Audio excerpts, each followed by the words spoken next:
مریم نواز هم اخر د عمران خان یو منصوبه کاپی کا چې هغه هم په ټول ملک کې امپلیمنٹ کول غواړي. یا کومه منصوبه ده او د عمران خان دی منصوبې پسې بعد د خنداګانې کول او کوشش دا چې دا منصوبه په کې پی کې بند کی. د صحت کارت پروجیکټ یادو مجي دای به د مریم نواز حکومت ای به سوچم دا چې عمران خان خو بس نور سندي کړی یو صحت کارت منصوبه د وسره چې دا مولا بند کو. نو اوس هغه هم د عمران خان د صحت کارت منصوبه کاپی کوي جی په هغه باندې هم مکمل ډیټیل دی بل د اډیاله جیلر د گرفتار شي.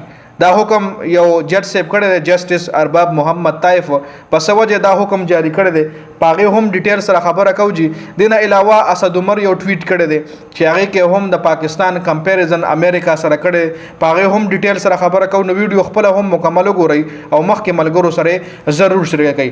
په مریم نواز د مریم نواز په دې منصوبه خو خبرې کوي خو هغه نه مخکې اسد عمر چې کوم ټویټ کړی دی پاغه خبره کوي. اسد عمر یو ټویټ کړی دی چې په امریکا کې یو کس جاب کوي او یو کس په پاکستان کې جاب کوي.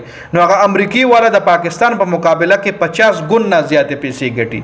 لکه یو کس په پاکستان کې مزدور دی او یو کس په امریکا کې مزدور دی. د پاکستان مزدور او د امریکای مزدور د پاکستان د مزدور نه 50 ګنا زیاته پیسې ګټي. یعنی د پاکستان مزدور چې 50 روپۍ ګټي نو د امریکای مزدور 1500 روپۍ ګټي. 1500 نه 50 ګنا ته په لکه 50 لچ په 50 کې ضرب ورکې نو سونه تر راځي لکه 50 ګنا زیاته پیسې ته د امریکای مزدور ګټي. دا ټویټ چې کوم دی اسد عمر کړی دی. لکه دینه علاوه بل د اډیاله جیلر د گرفتار کړل شي. دا حکم چې کوم دی جسټس ارباب محمد طائف په دې خبره جاری کو چې دا بشرا بیبي لور ته د حکم ورکو چې تلاړ شه او بشرا بیبي سره ملاقات کول شي. د بشرا بیبي چې کومه دغه په جیل کې گرفتار ده د عمران خان خزه نو د بشرا بیبي لور ته جسټس ارباب محمد طائف په اډر باندې غلاړه چې زه به مور سره ملاقات وکم و سره یو وکیل هم نو ټول ورځ هغه اډیاله جیل سره بهر تیر کړی د خو ملاقات نه ده شوی. وکیل ور سره هم ټول ورځ ناستو.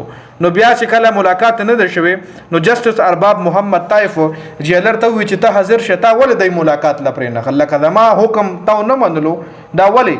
نو جیلر سه ولوي چې ټیک ته دغه ما ملاقات لنه دی پریخي په فون باندې ولوي دغه ما ملاقات لنه دی پریخي خو د دې خبره د بشرا بیبي او د دور خبره ما په ټلیفون باندې وکي لکه فیس ټو فیس ملاقات نه شوی خو په کال باندې دای خبرو شوی.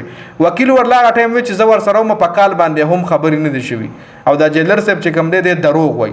نو جسټس ارباب محمد طائف جیلر ته وی چې بل تاریخ کې به حاضر شي او که حاضر نشوي نو بیا به زر استاد گرفتاری حکم جاری کوم. دا چا ویلی دی دا جسټس ارباب محمد طائف د اډیاله جیلر ته ویلی دی. خو اوس پراشو د مریم نواز په پروجیکټ باندې چې مریم نواز کوم پروجیکټ شروع کړي. مریم نواز هم یو منصوبه شروع کړي. مریم نواز وایي چې زه هیلث کارت ایشو کوم صحت کارت ایشو کوم چې په هغه صحت کارت باندې با د پاکستان عوام هر انسان چې کوم دی هر ځای ټریټمنټ کول شي. لکه یو سړی د پنجاب نه تعلق لري نو هغه بلوچستان کې ټریټمنټ کول شي سند کې ټریټمنټ کول شي کراچۍ کې او په پېښور کې هم ټریټمنټ کول شي. یعنی ټول پاکستان کې باغا په دغه کارت باندې ټریټمنټ کول شي. نو دا د عمران خان منصوبه ده د صحت کارت. پیله ورپسې خنداګانې کولې دای به چې عمران خان سره به صرف دغه یو منصوبه ده په دې باندې عوام به وقفه کړي دي او بل عمران خان سره سنشته دي.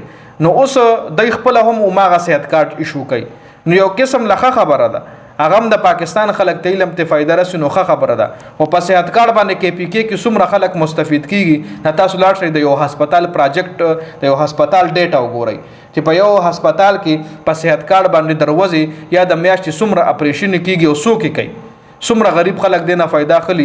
نو دا مو تاسو چې نشو کولای یو خبر پروجیکټ د پی ټی آی او کشری مریم نواز هم شروع کړي نو یو خبر پروجیکټ ته اپریشیټ کول پکار دي. نو دا په دې ویډیو کې اپډیټ شو ډیر زیاته مننه د ویډیو کتلو. والسلام.